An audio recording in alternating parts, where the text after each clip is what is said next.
these are some of the reasons why we drank, right? I mean, we couldn't accept life on life terms as one of those big topics that you hear in meetings and stuff like that. Yeah, it's crucial. It's crucial to as crucial to me today as it's ever been, right? It's accepting things around me, and again, it's a little bit of the serenity prayer, things I don't have control over. So it's really about that. How do I do that? How do I have peace of mind? Yeah, it's that daily struggle. You'll hear this after I've gone to Easter dinner. I haven't gone yet. This is a way of accepting that there will be things. I complain about the way the people behave there, and they behave the same way all the time. And I'm not accepting that they're not going to change. I'm Matt. Hey, I'm Steve. Hey, I'm John. This is the Sober Friends Podcast. We're here for the sober curious, the new guy, and the old timer. Here to talk about the stuff anyone looking to live alcohol-free has to face day to day, and how we overcame those struggles. We speak for no 12-step group, but we do try to remain anonymous. You're not alone. This is the Sober Friends Podcast. Oh, acceptance is one of those great behaviors that we learn in the 12-step group.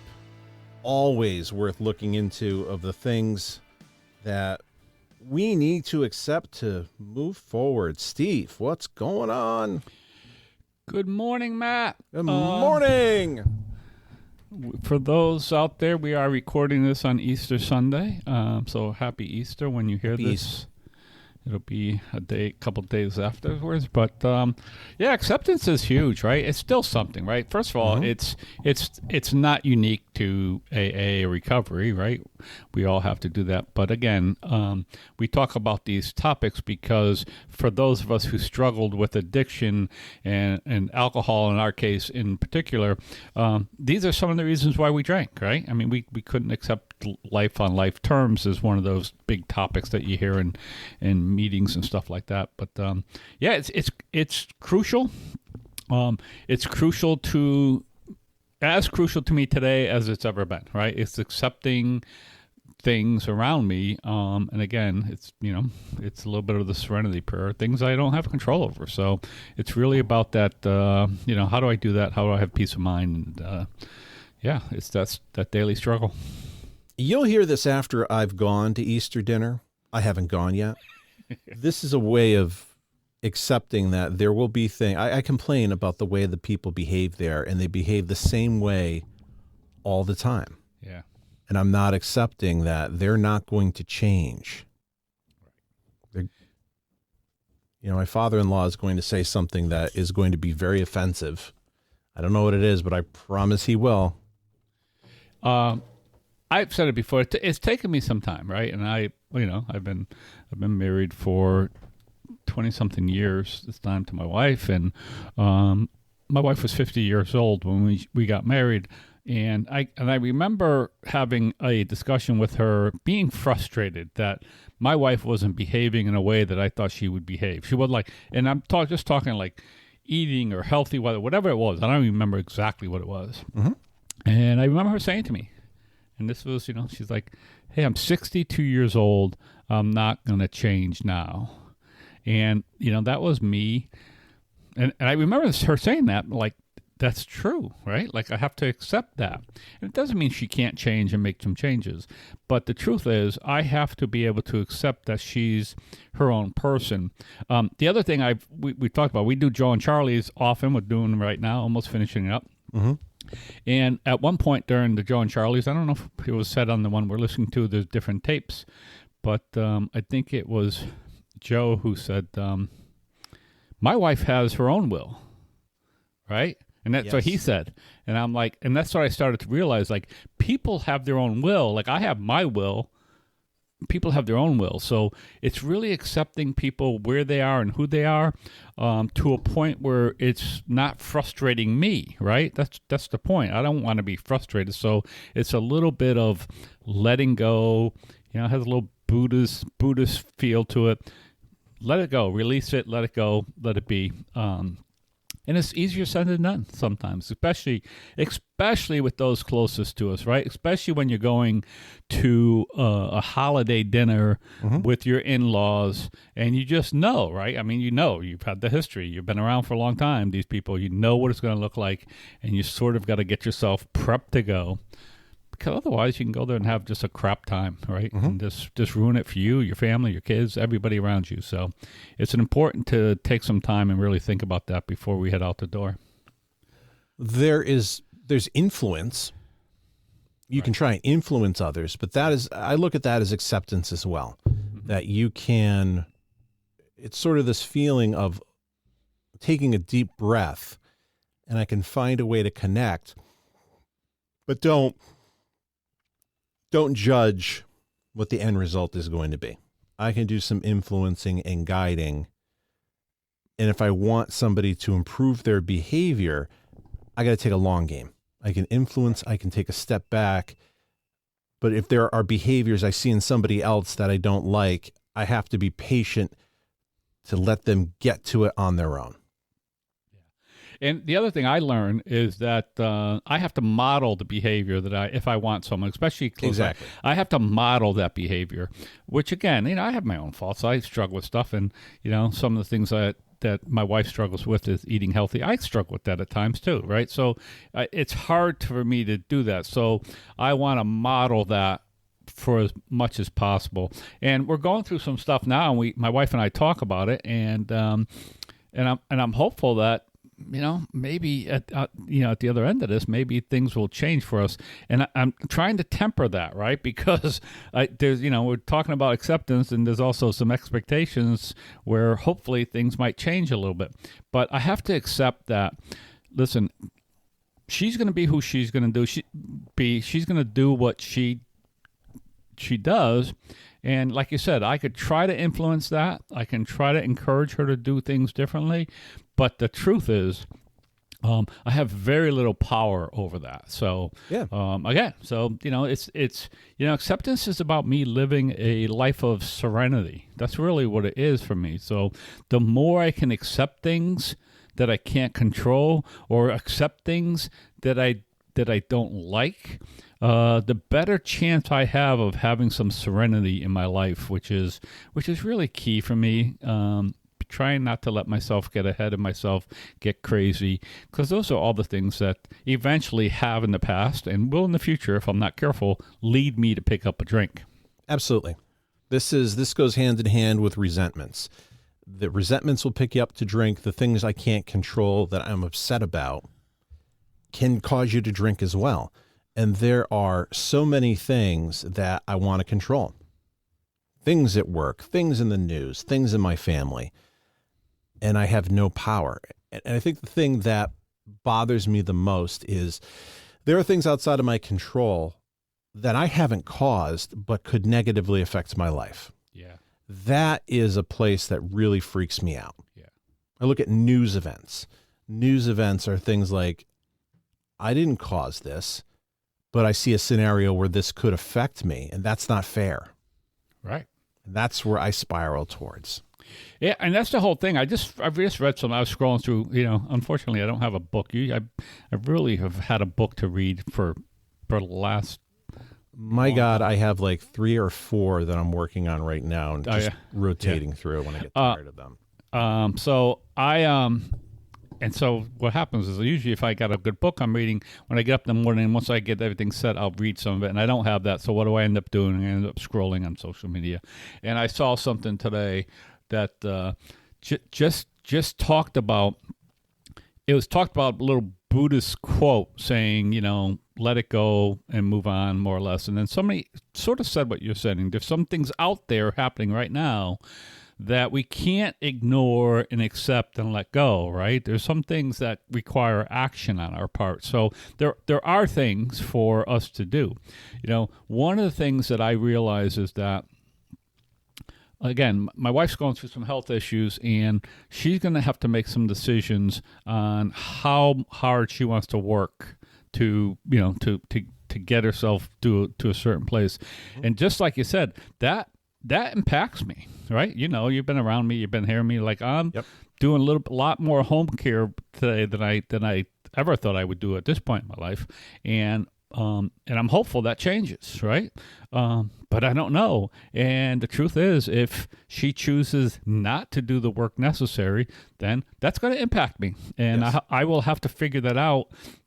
And that at times becomes very frustrating for me. I tell most people, like, most of the time I'm okay with it. I love my wife. I'm crazy about her. But every once in a while I hit a wall with everything else, right? Everything going on. And I just emotionally, I feel like just out of nowhere, I feel, holy crap. So I have to be careful with that. I have to be careful with that so that I can be the best person that I can be and be as helpful as I can be when called upon. So, but like I said, there's some things there I look at, and if I dwell on them, that's what one of my problems. If I dwell on, what if this happened? That's where it gets crazy for me. Like my head just spins out of control. Yeah, I'm a dwelling person. That I will dwell on those things, and it will make me absolutely insane. Right. I think about news events are another one of those things that make me nuts. Like news events are so far out of my control. Yeah, right. Like I can only control how I respond to them. And if there are things going on in the news I don't like, what I can control is, all right, even if I don't like things in the news, I can still have a happy life. Like there are places in the world that have it worse, and there's lots of joy. Mm-hmm. So why can't that be me as well? Yeah. And then there might be things I can do in my immediate circle to be a positive influence, and I can control that. Mm-hmm. I can be the change I want to see. Absolutely. There's always small victories, right? Yep. There's always small victories in there, even in some dark times. And what I've been able to do lately, and I've talked about it here before, is that because of my work, because of the work I've done through AA, because of my dedication to my program, it's given me the opportunity to look at other people. Like I've always looked at something. One of the things I started doing years and years ago is that when someone who I really admired or liked died, I would go up to at the service, and if I said a prayer from the casket or the urn, I would always say something like, "Lord, give me one of their best qualities," right? When I would ask for that, like whatever it might be, give that to me. And so I always want to look for the best in people. And now I'm able to see that. Before I was unable to see it. And I've talked about this before, but I work with a woman who I adore on a little volunteer basis. And I just watch how she manages to go through life. And I aspire to do that. I'm a long ways away from there. But I see that today. And I go, and she lives in this crazy world too, right? She lives in the same crazy world that we do. She has a lot of the same political beliefs I do, about justice and all these things. Mm-hmm. And yet she lives, for the most part, a very calm, serene, not relaxed completely. I wouldn't say relaxed, but a life that I look at and go, man, that I aspire to be like that. Justice is you're just hitting on a trigger right there. Justice is a big trigger for me, and injustice is a big trigger. If I feel that there is injustice towards me, or sometimes it's injustice towards other people, especially loved ones, and those are things I can't control, and I have to accept that there may be unfairness, that I could be on the losing end of unfairness, and other people who work half as hard are going to get ahead. And that's just kind of the way it is. Yeah. I recently posted, I've been a little infrequent on TikTok, or at least on one of the TikTok accounts I have. The other one is helpful because it's all like Gen X pop culture. Mm-hmm. And when I'm posting stuff there, I talk to people who are just remembering good times and nostalgia. It makes me feel better. I posted something recently about, what did I just post? Oh, it was like the challenge of the Super Friends intro. And it is fun interacting with people who are remembering that and their favorite things about it. There's no politics. There's no news. Right. These people could be the same or different than me, but we're all just kind of agreeing. I really like that. And thank you for unlocking a memory. That's a nice thing. I posted something on the Sober Friends pod, Instagram and TikTok around, there's a lot of negativity on social media, and I can't control that. And that algorithm is really caught. What if I can be more positive there?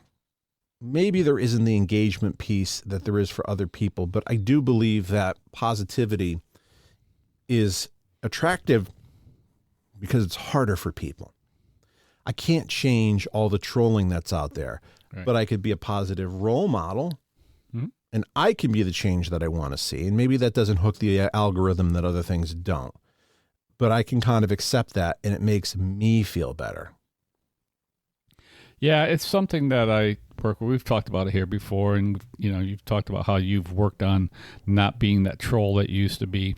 And I started to work on that too. There's a couple of times like oh, I should say something on this comment that I have no business saying anything in, and I don't do it. So I'm working on doing it better.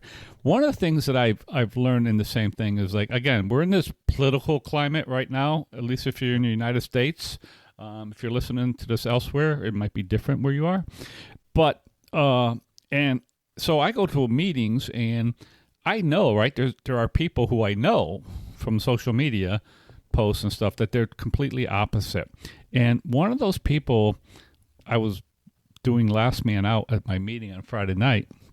I mean, it's like lock up the building. And one of those people was like one of the last person I greeted. And it occurred to me, like, I need that person in my life, because when I sit with that person in a meeting and I see how hard he works on his program, and I see how hard he helps other people regardless of where they are, like, I need to see that as a human being and accept the fact that, yeah, we have these differences, but we can still be, civil. We don't need to be best friends or anything, but we could still help each other, and we can still help other people. So I had that thought when I was leaving Friday, like, I need this person in my life. I need more of it, so that I see that there's good. That's why we talked. There's always good around it, right? Even if there's differences. So it's really important. Like I said, and these are the things that I can see today that I couldn't have seen. I mean it. 10 years ago, 12 years ago, I wouldn't be having this conversation, because I didn't have the ability to sort of work this out in my own head and my own emotions. You're not going to run into people who have all the same beliefs as you. It's just not the way human nature works. So if you're going to turn away from those people, there are lessons you're going to miss.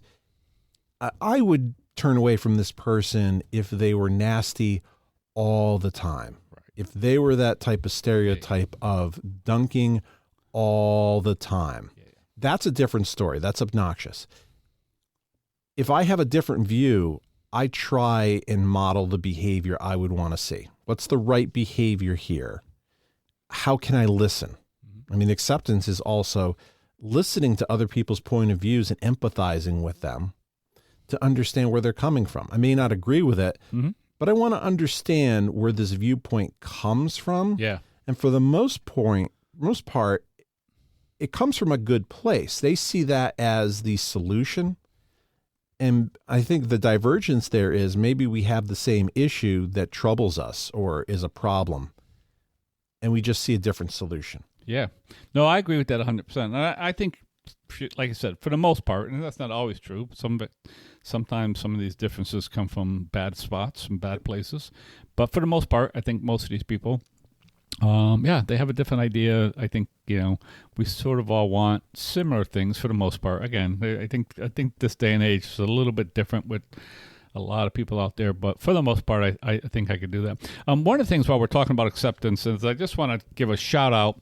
I'll hold it up so Matt can see it, but there's a little booklet that that I have that somewhere. Right, I have a bunch of them. Every once in a while I'll go out and I'll buy like 10 of them at one of the local stores around here, and it's called Acceptance, and it's a small little booklet. It fit in your back pocket if you're a guy, and or in your purse if you're a guy or a girl, and it just talks about acceptance. It's 24 pages, easy to read, and it's something that probably I will take out. I have a bookshelf in my office here where it was just sitting on there, and it's like, yeah, I probably should take this out. Maybe now that I don't have a book to read today or tomorrow or whenever I'm going to get my next book, I can put this on the kitchen table and read this with my coffee.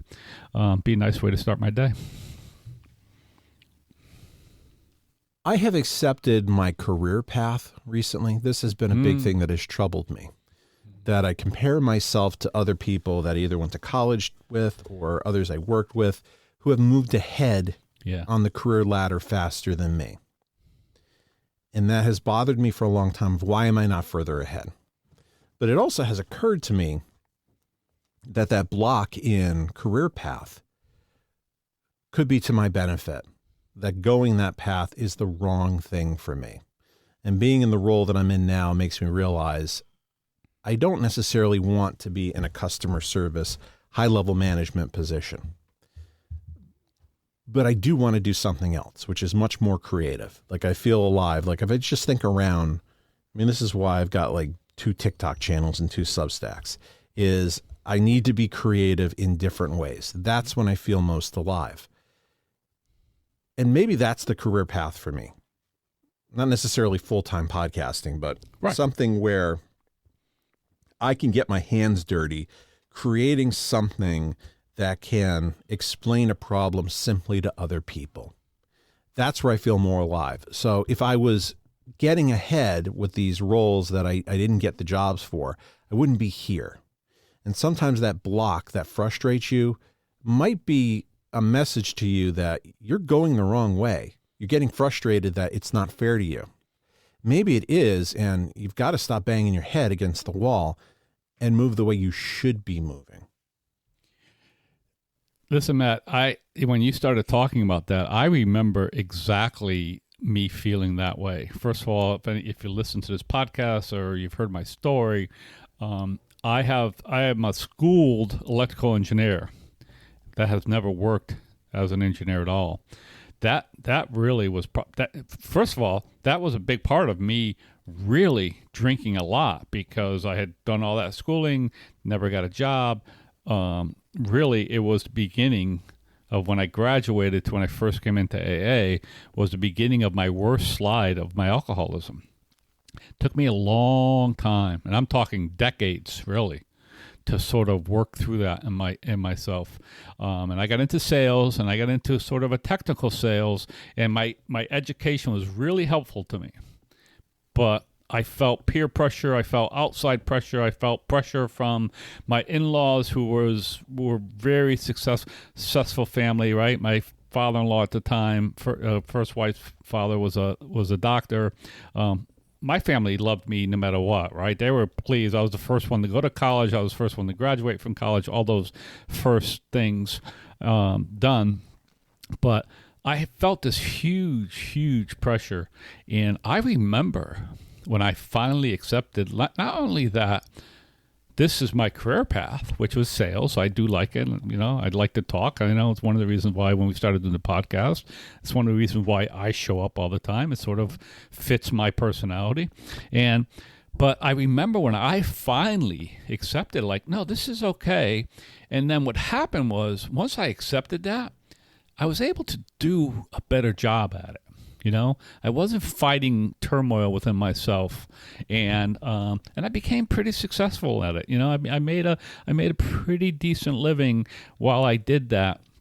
And I've talked about it before. My company was bought up and sold and merged many times, and there's always new salespeople coming on, and I always thought I was going to lose my job.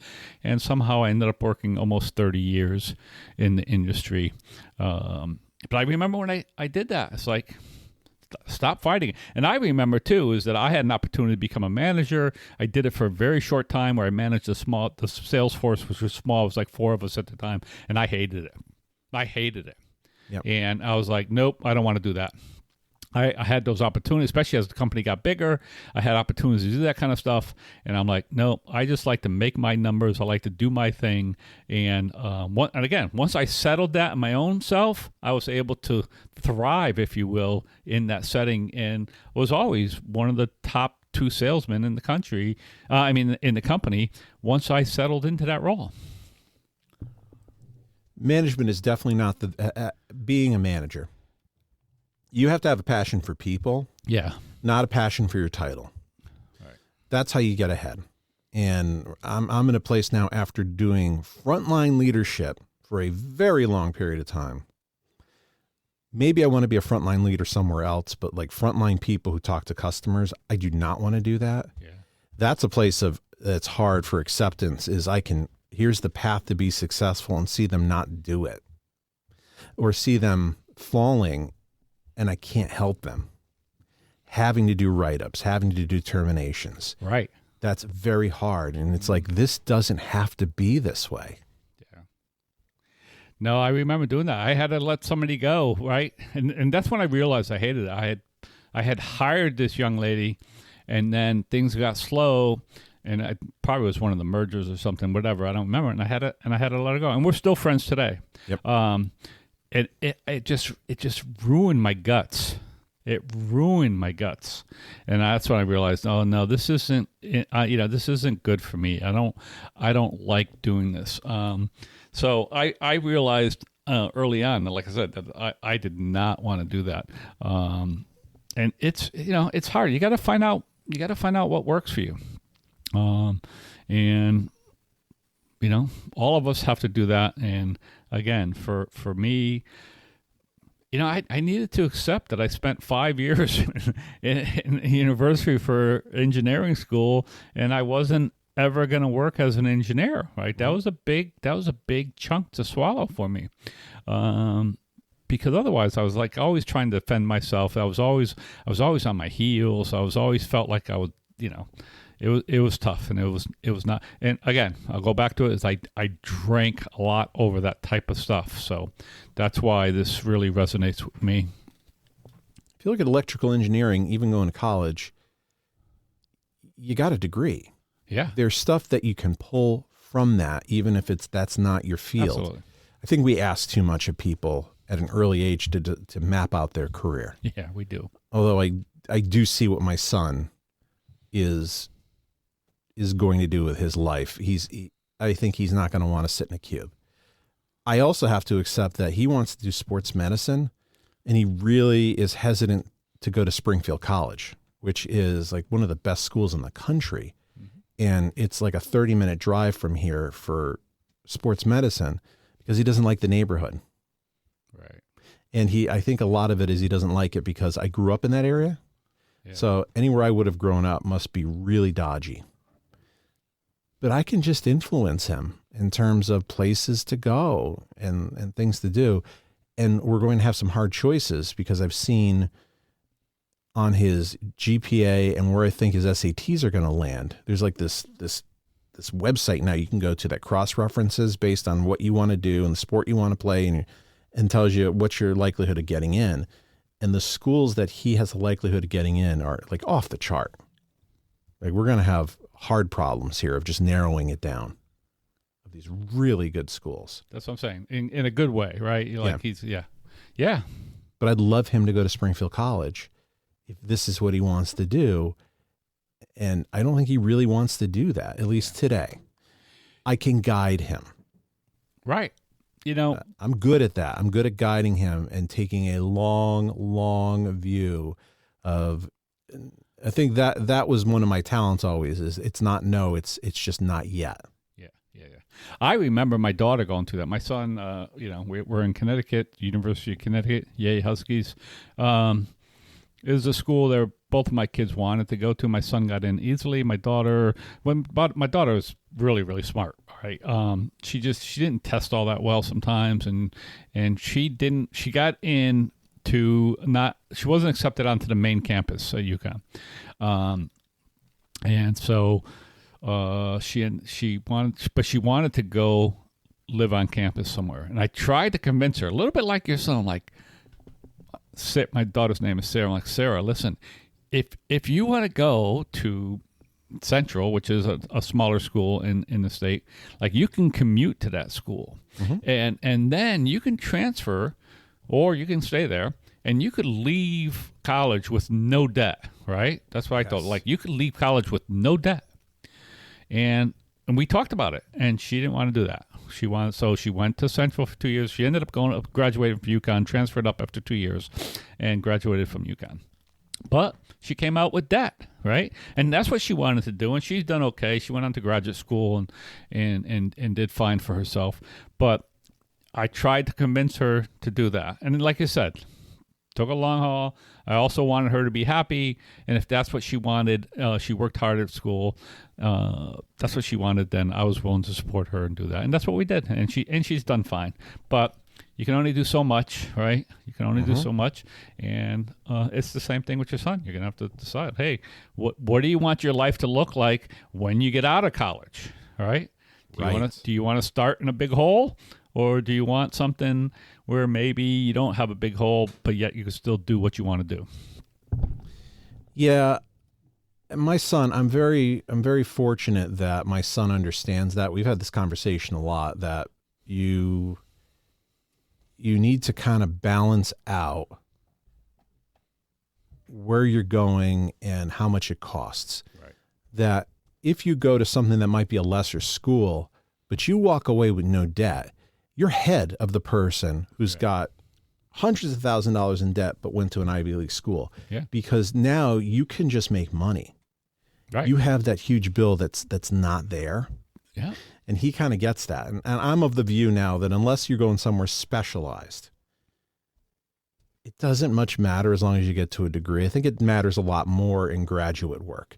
It does. But it doesn't work. I mean, if I'm going to be a lawyer and get to Harvard Law School, that's a different story. That's going to change my life in terms of where I'm going to work. But otherwise, if I just want to, I want to get into business just generally, I don't think it matters nowadays where you go. Hey, I want to share a comment we have, because we do post this on on YouTube as well. And we got a comment here on episode 216, Beyond Belief, Navigating Higher Powers and Personal Spirituality and Recovery. And the comment says, beyond belief, I think the only thing these guys believe in is themselves. They have a podcast because AA saved their lives. Then they talk about AA without even knowing it. They trash talk AA without even knowing it. 500 videos and only 4 views. I'd say make a political podcast. You might get 15 views, you nerds. I have always said that the opposite of like love is not hate, it's apathy. So I see a comment like this, I say, we made it, baby. We got somebody pissed off. That's it. That's it. Thanks. You made our day. Made my day when I read that. I loved it. All right, Steve. I think that's Matt. all I got for today. Okay. We'll see you, bud. See you next week, everybody.